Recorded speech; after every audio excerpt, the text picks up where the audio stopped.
Good morning, Miss Good Chanel. morning. How are you? I am well. How are you doing? I am fantastic. Okay. You are the first one. Now there's somebody else on here. It's three of us. I don't know who Well, that. um, Oh, are you on two things? no, that's someone who can't attend on a regular basis. So he sends his AI note taker to record the meeting. Okay. Well, hello, Mr. AI note taker. I'm gonna have to get skillful and do that and send my clone in my place. Yeah. Good morning, Benny. Good morning. How are you? Doing wonderful. Good morning, Miss Minetta. How are Good you doing morning. today? I'm doing well, and you? Good morning, All everyone. is good. Oops. Uh, bear with me.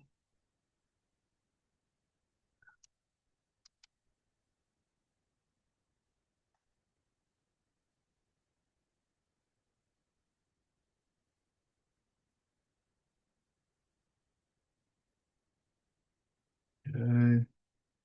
Let's see if this is going to work today. All right. I posted the Slido link in the chat. So hopefully everyone. Oops. Nope. Yes. Okay, good. Okay. I am excited about today's session. We'll give just a couple of moments and then we will jump right in because there's a lot to go over for today's session. Good news.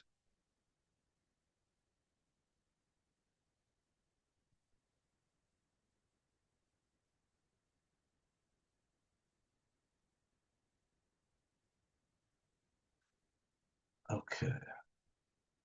I'll post this again because this thing is a little long.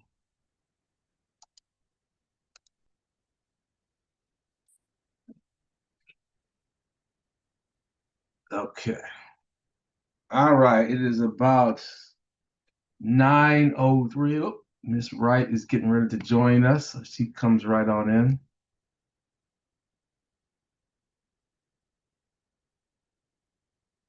Miss Wright, good morning. Oop, she was here.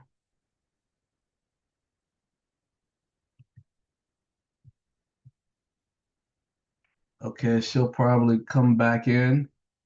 But good morning. It is March 16th, Monday. Uh, fabulous day. Let me see. I got two people in the waiting room. Where are they at?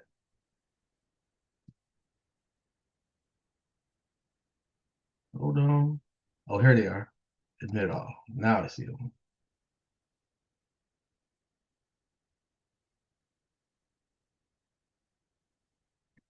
Okay, we have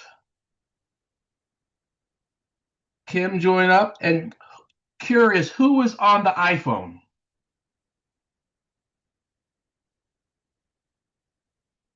Who's on the iPhone? Is this going to be anonymous? Show yourself. I'm driving. It's Cassandra. Oh, Cassandra. Uh-huh. That I is was fine. So I gotta write this down. So we have Cassandra, and I think Jasmine's getting ready to join in. Awesome. And Kim is still trying to join in. Okay. Kim, if you have any questions or anything, just let me know. So again, welcome everyone to the Monday's class. Um, I think of the chapters within the book, this one is one of the more important ones. I keep saying we have these building blocks, keep building, building, building, and today is no exception. So today I'm going to share my story a little bit, and I think it'll be quite interesting. So again, I'm so grateful to have each of you on the call. Last week, we went over chapter 4. And does anyone have any questions about chapter 4? It was titled A Balanced Prospecting Methodology. And it concentrated on we should have more than one way to prospect. We should not put all of our eggs in the same basket. And we talked about different prospecting types from uh, email to calling using your phone to different events. People talked about taking a dog for a walk, meeting people in grocery stores. There's a number of ways that we could prospect. And of course, we should all try and implement various ones. Some may work better compared to others. And then, even on some, you may feel more comfortable compared to others. But regardless, don't concentrate on one, do multiple, and then you'll have, as we use, a diversified way of getting business. And last week, I also gave a challenge to you, and that is if you send me your numbers, your goal numbers, you would receive a $25 gift certificate to Starbucks or a gift card. And I'm happy to say we had 3 people that took me up on the challenge, and I have to send it to them either today or tomorrow. And they are. Where is my list? I just had it. Uh-oh.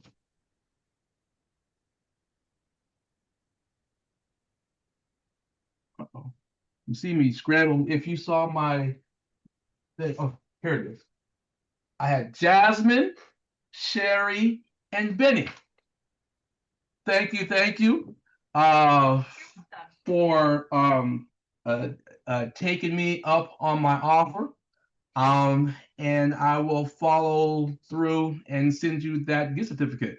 Now, for everyone else, I'm just going to jump right up and share with you why.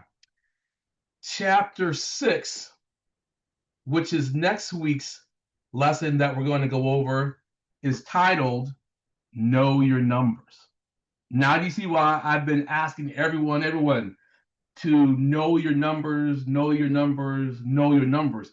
Because now knowing your numbers will enable you to continue on with the book, because a lot of the exercises as we continue to go forward is going to be about knowing your numbers.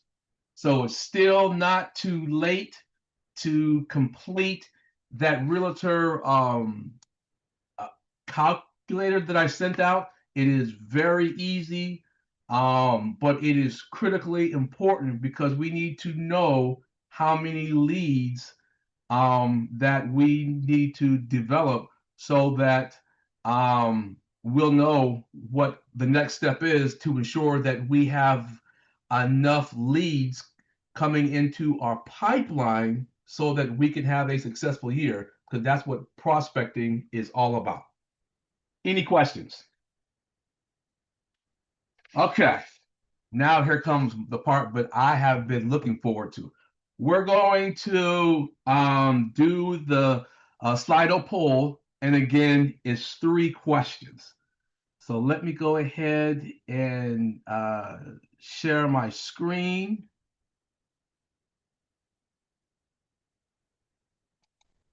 Hopefully everyone can see my screen. All right. And we're going to start with the first question. Hopefully everyone can see this. If you, click on the link that's in chat. I always forget. Click on the link that I put in chat, and then you'll be able to access this poll. And for this poll, it's extremely important that we have 100% participation. It is that important. So the first question is, did you make one cold call last week? If everyone can go ahead and answer that question. Did everybody see the link? I don't see the link. It's not in chat. It's I not can my. I can see a screen, but it doesn't let me vote. I don't even see it. It says new messages, maybe because people type. I don't know. I don't see anything. Right. There it is. What about now? Let me see. Do you see this? Do you see my screen now? Yeah, but it doesn't let me vote. It doesn't let you go to it. Hold on. What is going on here? I see yes or not, but I don't see. Hold on. Oop.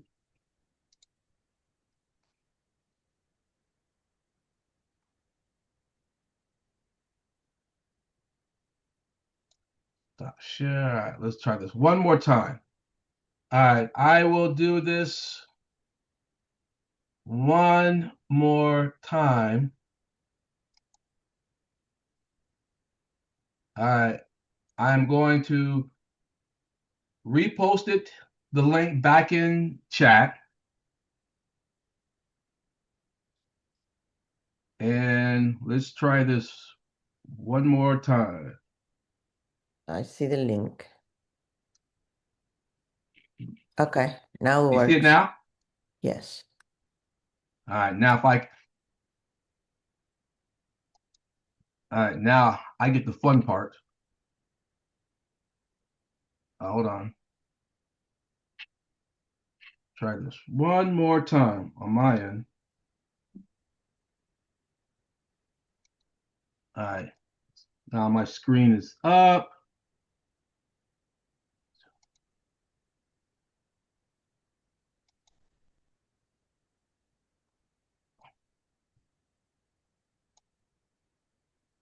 Okay, now can you see my screen? I already voted. Okay, we need everybody to vote. Okay. Give everybody just a couple minutes more for.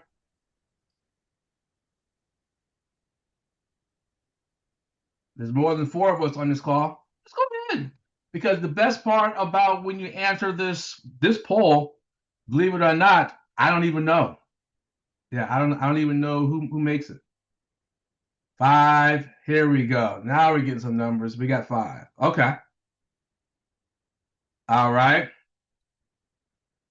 So let's go to the next question. We have 80% that made at least one cold call last week. That is awesome. And I thank you for the person that didn't do it. I appreciate your honesty. Okay, here is the fun question. Did Fred make cold calls last week? And now everybody should know this question, the answer to this question.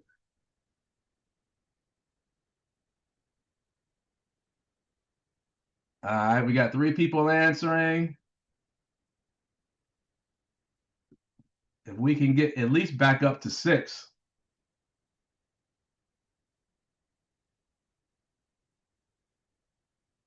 If everybody will wait just a couple of minutes more. And then to me, I was laughing to myself. I'm going to share this story, and then we could stop class now. I could just talk about my story about what happened last week, because my story last week is a great segue to today's class, the lesson that we're going to go over. So the question is, did Fred make cold calls last week? Well,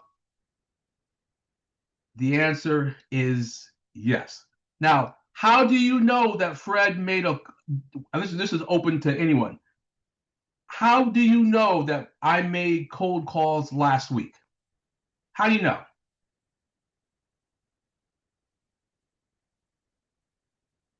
I'll pick on Clivia. Clivia, how do you know I made cold calls last week?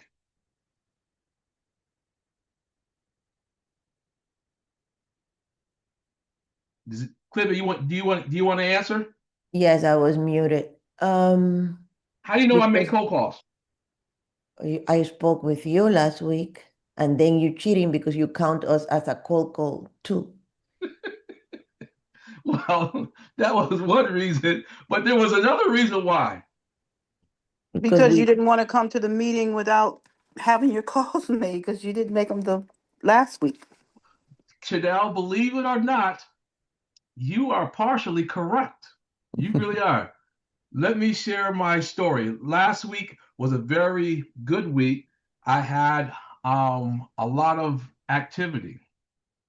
I didn't make my phone calls until Friday because I was like, I wanted to be in my office and I wanted to make the calls, blah, blah, blah, blah. It didn't happen. So Friday afternoon, I had to go to um, similar to an open house in DC. It was Friday afternoon. And I'm like, I haven't made my calls, and I promised you that I was going to make my calls. And I had my list, and I'm like, fine, I don't care. I'm going to make my calls, and I'm going to make my calls while I'm driving. Worst thing in my mind to do. I'm going to make these cold calls to people that probably hear some background noise or whatever. But I says, I don't care. At least I'll be able to say I made my calls. So I says, fine. So I had my list up. And so to me, I called one of the most difficult ones that I thought was going to be difficult. The first person I called was Big DeCaro.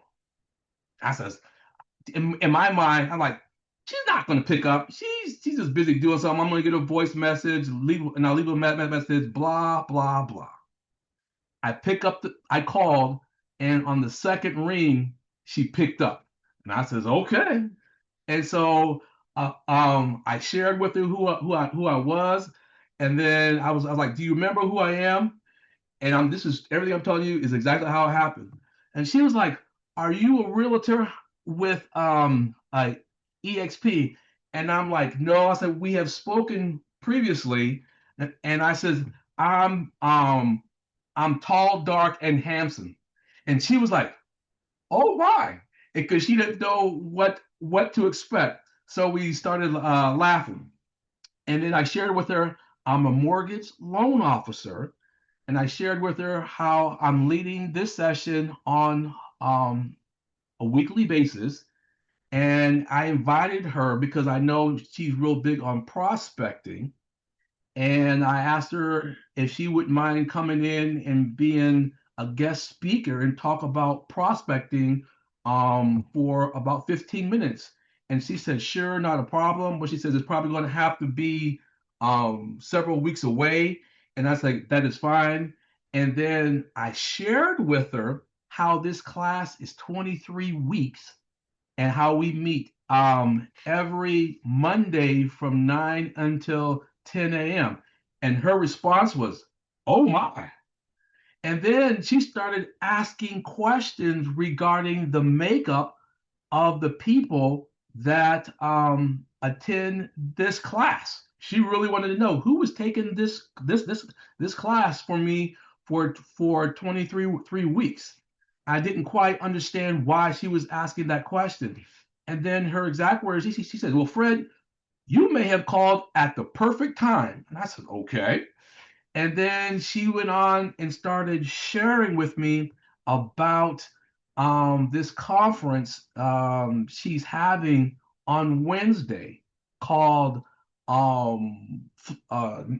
Flourish to Nourish. No, Nourish to Flourish, whatever. And she started telling me about the speakers coming in and how it's an intimate affair. And then she says, Fred, you're more than willing to come, and you could even invite the realtors, and it would be a great event for everyone. And I thought about it, and I'm like, that is an excellent idea. So she shared with me, how to go ahead and invite. She got her assistant to come on the phone, and we started talking. And so then we hung up, and I was pleased with how this call went. I had no idea it was going to turn out in the manner in which I did. So I immediately on Friday I sent out a text to you, to my group here, those that attended the session last Tuesday, and I invited you to come to this event. The registration fee was $89. And for me, I'm like, I wanted to bless y'all first because you have been a blessing to me. I made that call because of you. I'm gonna be honest with you. I made that call because of you, because I did not want to come on this call, as Chanel said, and not make this call. So some of you answered, and then on yesterday, I says I needed to have. My goal was to get five. I wanted five realtors to come with me. We could have our own table. It is a 5 hour session at the Westwood Country Club. They have all these renowned speakers that are coming in, and they're going to serve us lunch. And so I think it's going to be a great event.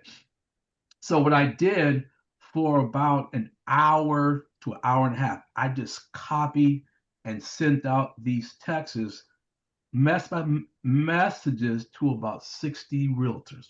I did because I wanted to at least to be able to respond that said, okay, including myself, I have five realtors. Well, this morning I sent Bika a text. I didn't say I had five, I had four. So I'm like, fine. So that means on Monday, I have to get one more realtor because I want to go ahead and fill this table up. So again, if anyone is available on Wednesday, let me know. I would love to have five people at the table. If it's only four, it is okay. Because the best part about this exercise is I went and called her up. Trust me, I did not want to call her up. I was thinking everything in my mind while I didn't. But because I had this class this morning, I had to go ahead and do it. And in addition to calling her up, I called up my other two others, and the calls lasted a little longer. But one of the things that I have found out is when I invite people to different events, the best part about inviting people to these events is not the response I receive, it's the whole act of inviting. Because I can't count the number of people that said, thank you. Thank you for inviting me. Thank you for thinking of me. So to me, that is the one thing that I enjoyed the most. So to my fanatical prospecting class, I want to say thank you, thank you, thank you. All right. Now, let's go to the next question. Oops. Okay. And again, this is important. This is a two-part question. First question, do you know your sales numbers? Yes or no? If it's a yes, are they written down? Everyone, please answer this question. Do you know your sales numbers? If yes, are they written down? Because not just knowing your numbers, it is about having them written down. And I only got one person responding. I'm looking for the link. Hold on. We had six. Now I'm only down to one. Everybody has to answer it. Whether keep in mind, I don't know who is answering the question, so there's no way that anyone is going to know. I didn't get that link for that question. You guys didn't get it? It should be the same one. There we go. It's on the same link. Let me see. The same site. If you just go back to the site, the question will change. Okay. Yeah, that's what I did. I got 3. Okay. I like everyone's honesty. I really do. I enjoy everyone's honesty. 5. Okay. We got 5. All right. So we got more no's than yeses. It's okay.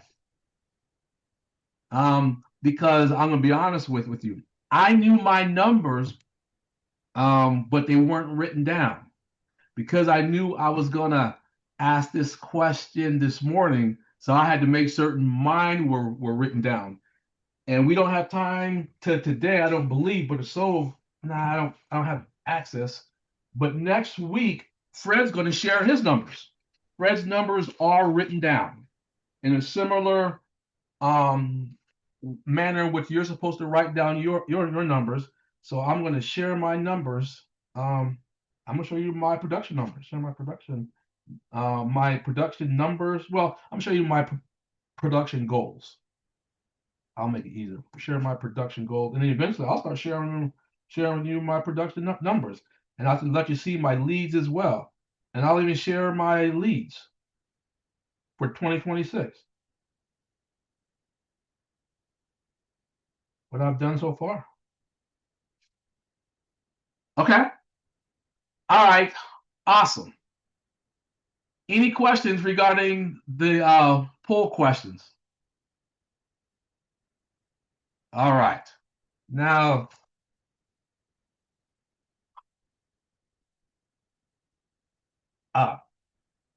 favorite part coming up, success stories.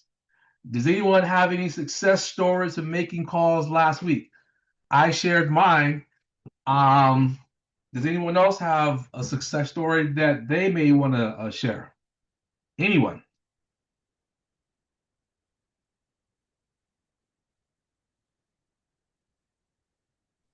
None this week. I Ronnie. do. It's Minetta. All right, Clivia, you go first. Okay. You start first. Clivia, then Minetta can go next. Yes.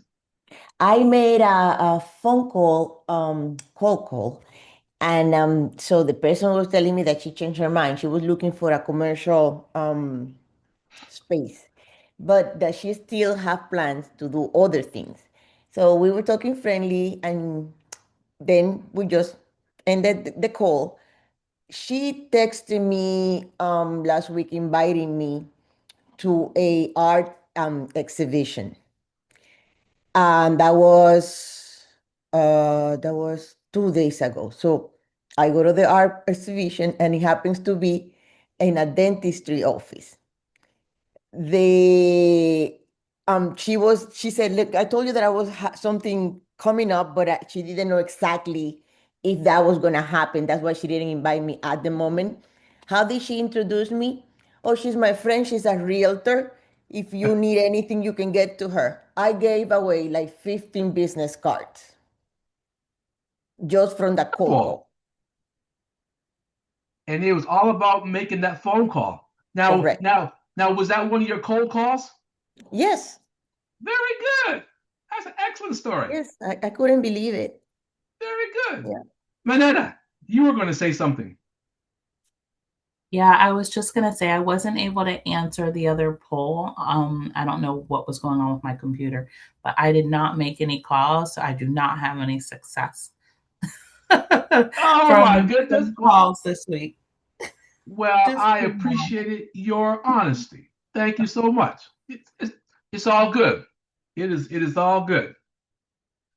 Okay. All right. Now we're going to jump right into today's lesson. I emailed the outline that we're going to go over this morning, and today's class, I was like previously, is one of the most powerful chapters in the book. It wasn't that long, but the information in this book is so critical for us within the sales profession. And that brings me to the very first question. Um, are, are fanatical prospecting superstars lucky? Because the title of the session, excuse me, of this chapter is called The More You Prospect, the Luckier You Get. So again, the question is, are fanatical prospecting superstars lucky? Anyone? If not, I'm gonna pick on somebody. Jasmine, you're up. Yes. Benny. Benny wants to talk. Please, Benny. Are Yes. we lucky? You increase your chances of being successful. But yes. Yeah, you increase your chances of being success. I don't think it's luck, but you put yourself in the position of Mm-hmm. having more success if you do not. Put in And a the great effort. example, yeah, that's what it is. I don't think it's luck. You're just putting you're putting yourself in a position to be more successful. No more different than Clivia making a phone call, being invited to an art exhibition at a dentist's office, and she was going there just being nice and having an opportunity to pass out 15 business cards.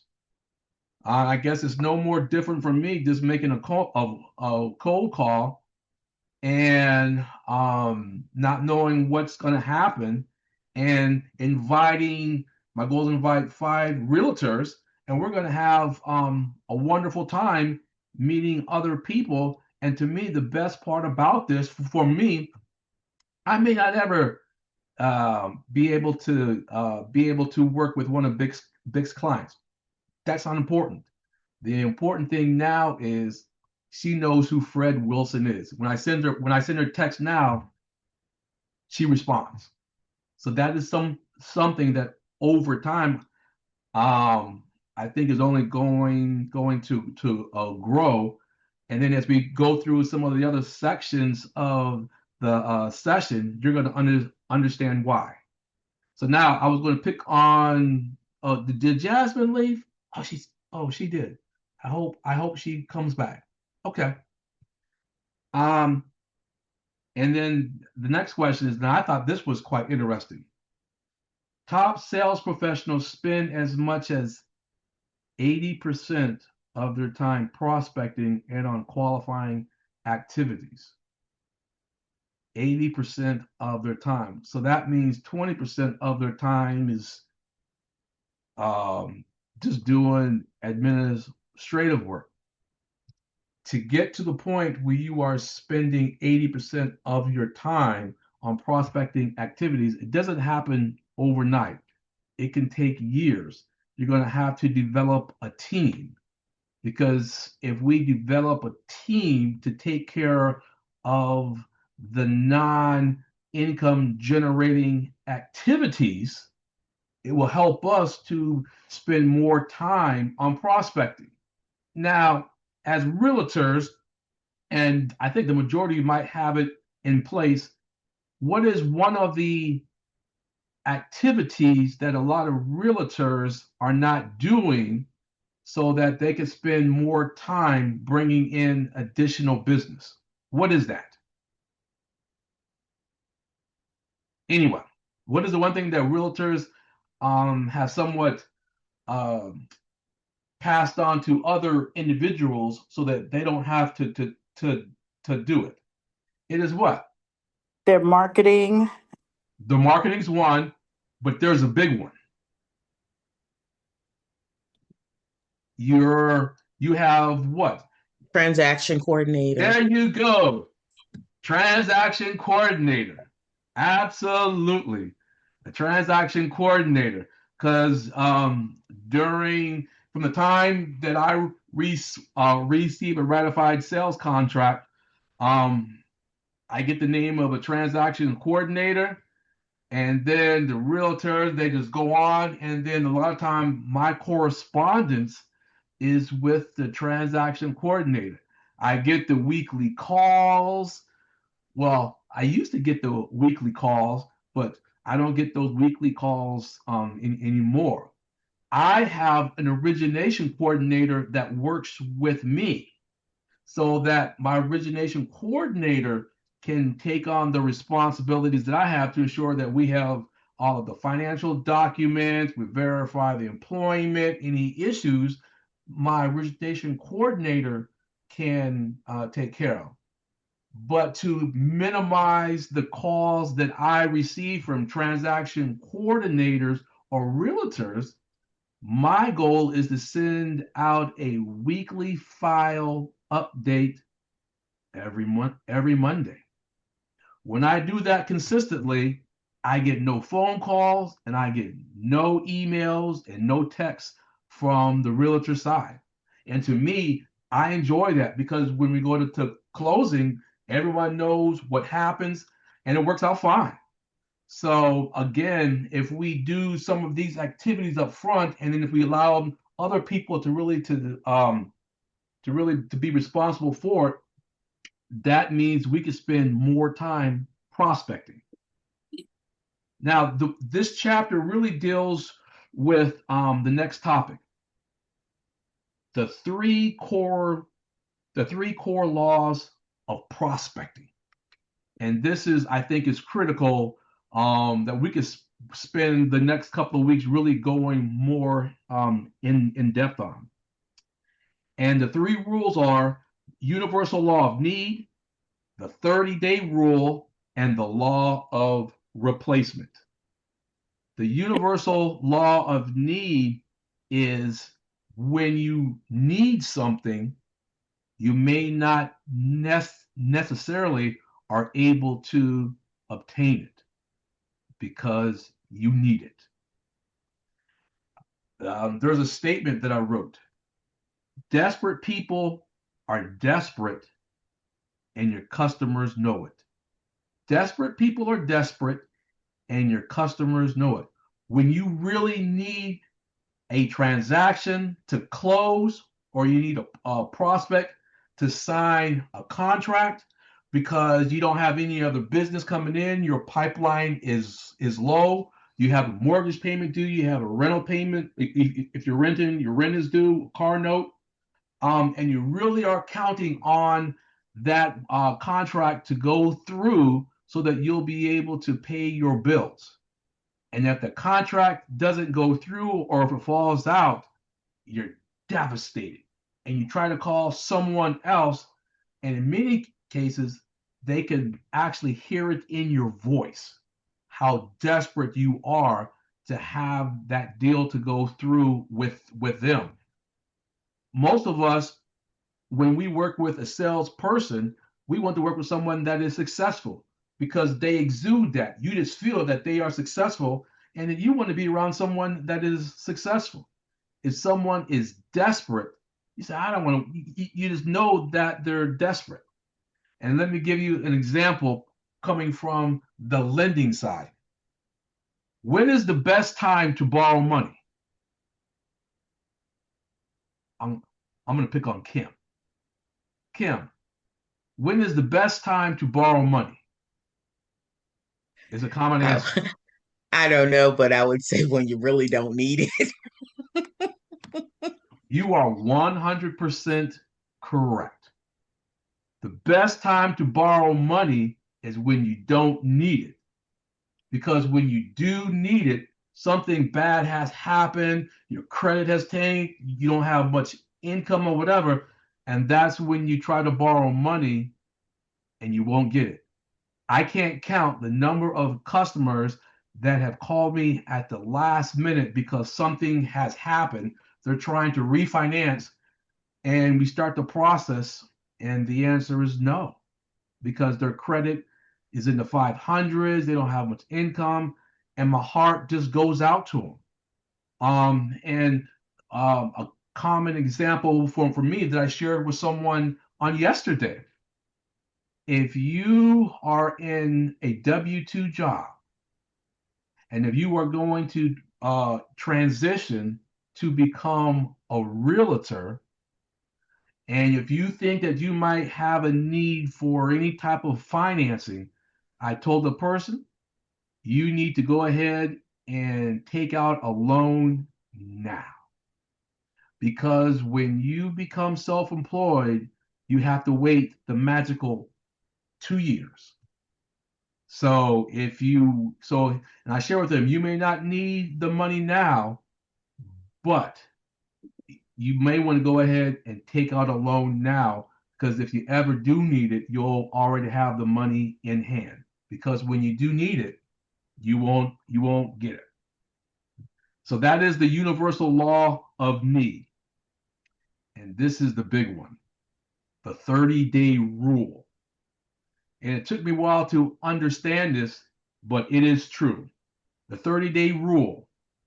You miss one prospecting day, you'll fill it within 90 days. Just missing one day of prospecting. You miss a week of prospecting, it'll impact your commission check. You may not even receive it. You miss a month of prospecting, you tank your pipeline, and you'll be desperate in 90 days. I'll repeat it again. Miss one day of prospecting, you'll fill it within 90 days. You miss a week, you won't even receive a commission check, possibility. You miss a month of prospecting, you tank your pipeline, and you'll be in a slump for 90 days. Does anyone not agree with these time frames? This is called the 30-day rule. I guess I ever agreed. I see it now. I have a colleague of mine. She had a good month, and now she's struggling. And we talk, and I've been telling her about the class and everything. And I try to encourage her for prospecting. And when we talk about prospecting, her response was she had to take care of her fur babies. This happened, that happened, and she hasn't been doing her prospecting. And now she is feeling it. Kim, you raised your hand. I was going to say too, one thing that I noticed when I don't prospect is that when you talked about the first one about being desperate, is that it causes you to have to work with people that if your pipeline is full, you can say, I may not be the realtor for you because they're a stressful client, or you kind of know that it may never close with this person if you have enough experience. But if you're desperate, you kind of hang in there when it's not worth this. We have a saying, all money's not good money, and that's not good money. But when you have no money, all money is good money at Yeah, that point. So that is true. And I'm going to give my story about what you just said. And this is something that I learned going through this session. Because for me, this is just all still one big learning process for me. I'm always learning, but you are right. Not everyone is good for you. Not everyone. How many of you have ever had to fire a client? I've known some realtors, we talk about it, and they says, yeah, they had to fire a client because it was just taking too much of their time. It was taking them from being able to spend quality time with clients that were able to move further along. So in some Fred, cases, if clients are just time suckers and they're not going nowhere, it's better to just to go ahead and just cut your losses. This must be Kim Wright's morning. Go, hey Kim. I have had clients that I should have fired, and it Oh, always ended up not working out. But I knew early on, but early when I first started, I it took me a while to learn that I can't want a house for you more than you want it for yourself. Amen. But it really took me a while, and I I think I have it down. But yeah, there were people that I should have fired that I didn't, and I regretted it in the end because it was stressful. I'm Very just good. Yeah. curious, There is right? nothing good about working with people that you don't want to work with. Miss Chanel Harper. I think that you have to learn that all money isn't good money. You know what I mean? And sometimes working with certain people, it's just not worth your time, effort, and energy. And you should just move on to people who value what you do, the service you provide, because those are going to be the people that are going to refer you to other people. You spend so much time working with people who don't value you or your service or have no real potential to really even move through the process, then you're just really wasting a lot of valuable time that could be spent with other people and make you even more money. Or else make you miserable. And you're not making Yeah. money because you're miserable. Very good. Thank you. Miss Manetta. Yeah, I just have a question. I mean, I'm still relatively new into being an agent, but I'm just curious, like what are some of the signs that some of the more experienced agents have with regard to that they weren't going to be a great customer or client for you? What were the Well, signs? I'm going to jump in first from a lending perspective because I see it firsthand myself. When you have a client, you send out listings that meets all of their requirements, and they go out and see a house and they don't move forward in a contract. The second, third, fourth, and you're showing them 20 houses. As a lender, I know because I'm putting together all these closing cost estimates and they still aren't moving forward.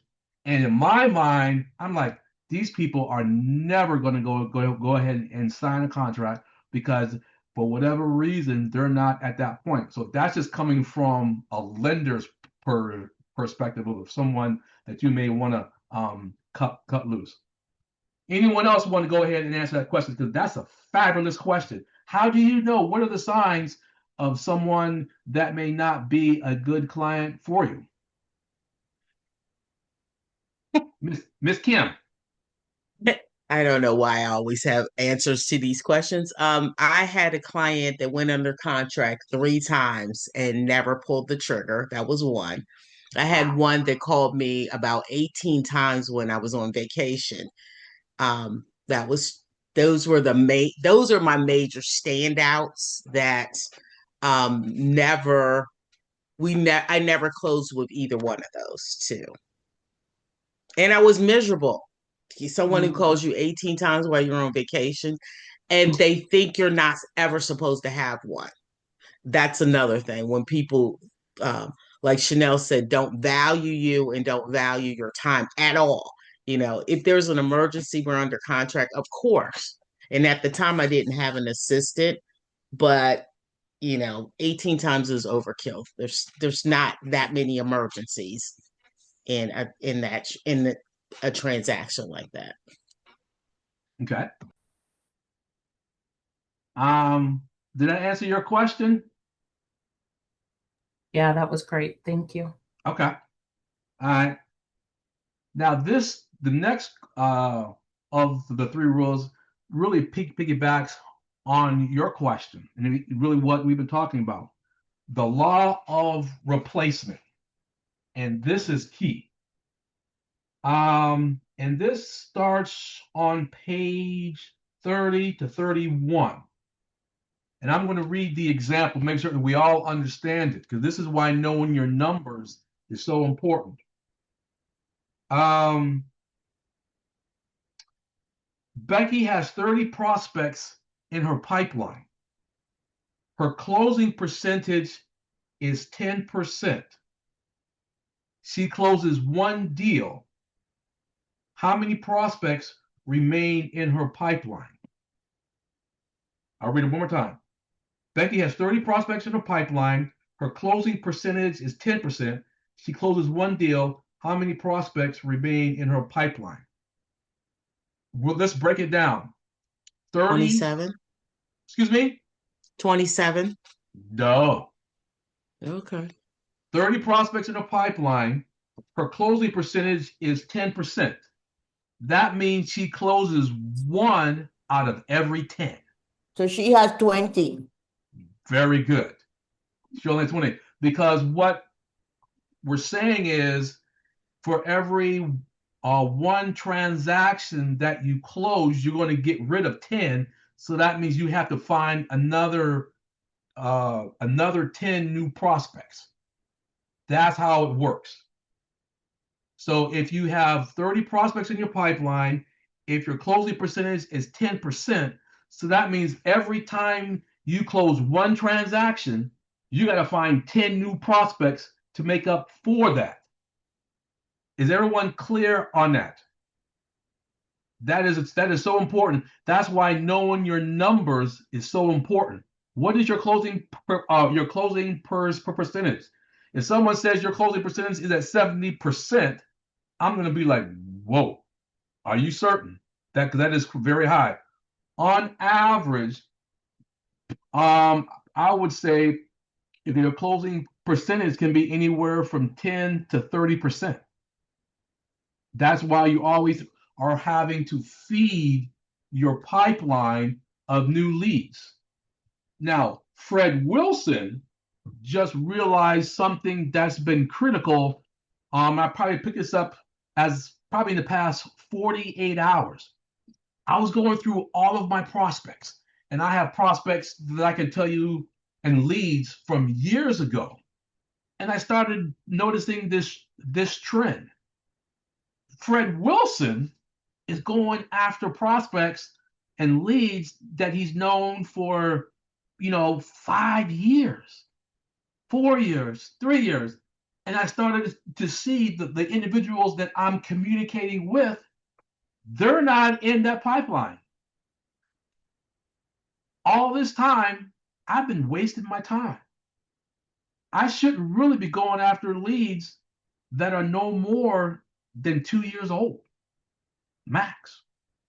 And that's why on number 8, we must continue to replace that line. I sort of gave the answer: stale prospects with new opportunities. We must continue to replace stale prospects with new opportunities.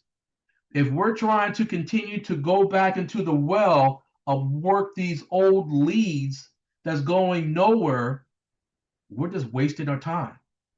And for some of us, that could be the hardest thing to do, is to let go of these people that you are trying to work with. But guess what? They haven't responded to any of my calls, texts, or emails in years. So why should I continue to go after them? Simply because I have this database of all their information. I have everything. And I keep saying to myself, because I know all this stuff, eventually they will. Well, they can still continue to be on my drip campaign, but if they have not communicated with me in any way in years, I need to just let them stay on a drip campaign, and then to stay on working with clients, or leads that at least are communicating with me, that I can continue to give them the devotion and time that they are deserving. So yeah, so that's one of the things that I know I must do. All these stale prospects, to me, gone. I got to cut them off. And then when I look at my numbers, that's going to save me a lot of time. A lot of time. Does anyone else have a lot of old prospects that you can continue wanting to reach out to, and they haven't responded, but you still keep trying and trying and trying? We'll start with this one, Lester. No, you know what I do? I put it the date that I call them or text them or email them. Then when I circle back around, like I kind of keep track, so that way maybe they block me. What should I? But I haven't discarded them. Yeah. Like I might have called them in a certain period of time, but I'm gonna circle back around. Yeah. But eventually we're gonna have to cut them off. if you don't do nothing, we have to spend time on people that want to do business with us because we don't get paid if people are not doing business with us. Lester. So true, so true, so true. Yes, I was calling that crap for a long time. Yeah, trying to follow up, follow up, follow up, and then not see anything happening. So what you're saying, I mean, as you're saying it just bringing some things back to me. Yeah. And yeah, so I'm trying to I put my aha moment came on, and I'm trying to at least shift gears now. See how best I can yeah, become don't focus on just those clients that you keep reaching out to, they don't respond to you, you don't ever hear from them. I will try to look for new ones nowadays. Try to continue just looking for new ones. Yeah. Yeah. But I was talking that in that book for a long time. Yeah. Absolutely. You know, I have some clients that we closed the transaction after 5 years. And I'm like, the reason why they finally closed after 5 years is because we stayed in contact with one another. They were telling me Yeah. things and I was helping them through the process. So it wasn't as though I was wasting my time. They just had to get to the point where they were finally ready to actually buy. But the key was we stayed in communication. And so for people that have not stayed in communication, we got to just let them go. It's not that they're bad people or so, but we all have responsibilities and we only have so much time in the day. So let's concentrate on working with people that want to work with us where we know we'll be able to have an actual client and not only a Oh, lead. interesting topic. We get paid to have clients. We don't get paid to have leads. That's in a nutshell. Okay, sales slump. I have been in a sales slump. And a sales slump is when our prospecting activities it's lacking. We aren't doing the things that we should be doing, and so we're in a sales slump because we're not prospecting. In the outline, true or false? 99% of sales slumps can be linked to failure to prospect. True or false?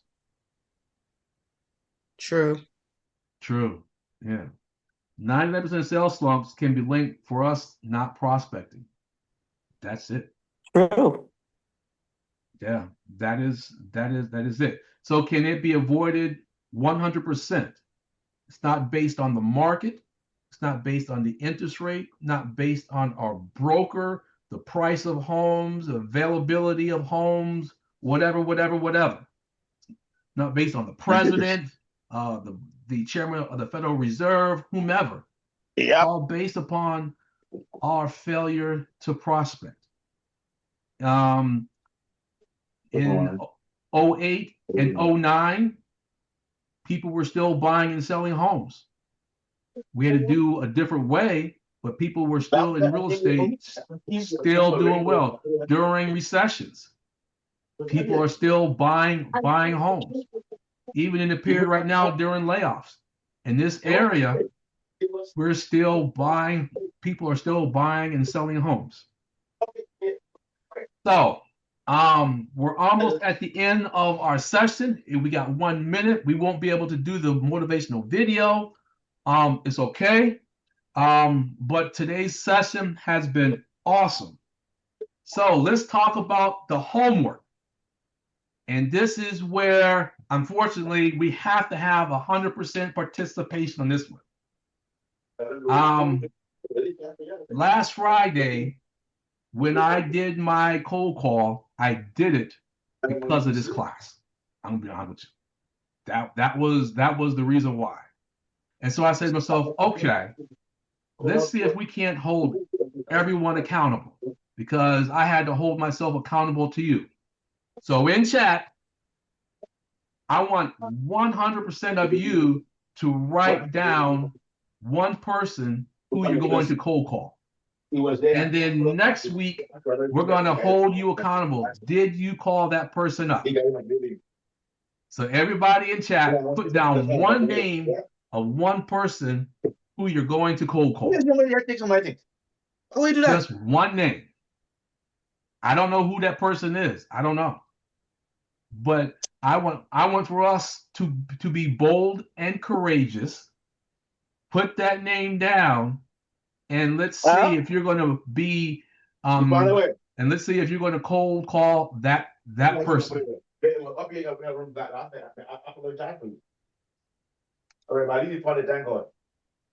Okay. I see one name there. I see two names. Whether it's the first name, last name, whatever. I don't care. All right. Let's do the cold call. All right. I got Manetta, Clivia, Kimberly. Who am I missing? Cassandra. Cassandra's there. I think I got everybody.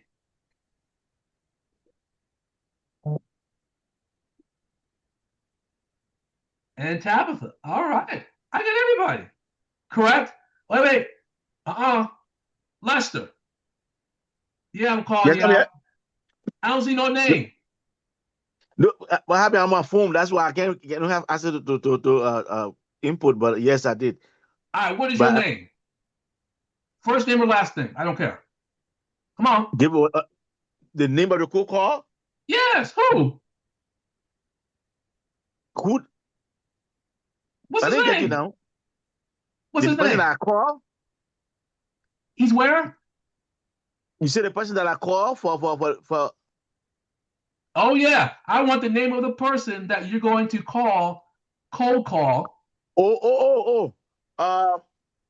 I'll call what's her name? Okay. Come on. I want a name. Linda. Linda. Okay. We got it now. I got everybody. All right. I got 1, 2, 3, 4, 5. Oh, Benny. Who you gonna call, Benny? I don't see your name up here.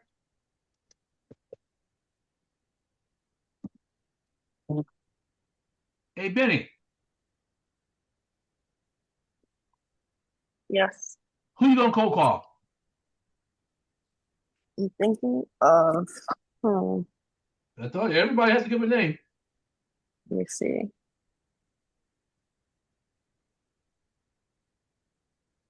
I'll do a company for the commercial I side of want real one estate. name.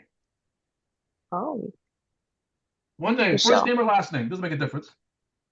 Michelle from Okay. TK Housing. Okay, Michelle. Boom. All right, everybody. Everybody has given me their name, which is awesome. Okay. Have a great week. I got one ticket remaining for Wednesday. If anyone wants to come with us, that is fine. Yeah, I would love to go. If not, we'll stay in contact this coming week. Make it a great one, and I look forward to seeing each of you next Monday. Thank you again. Yeah. Thank you. All right. Bye-bye. Bye-bye. Yeah, Wednesday. Yeah. Wednesday's not good. I got this first appointment Wednesday.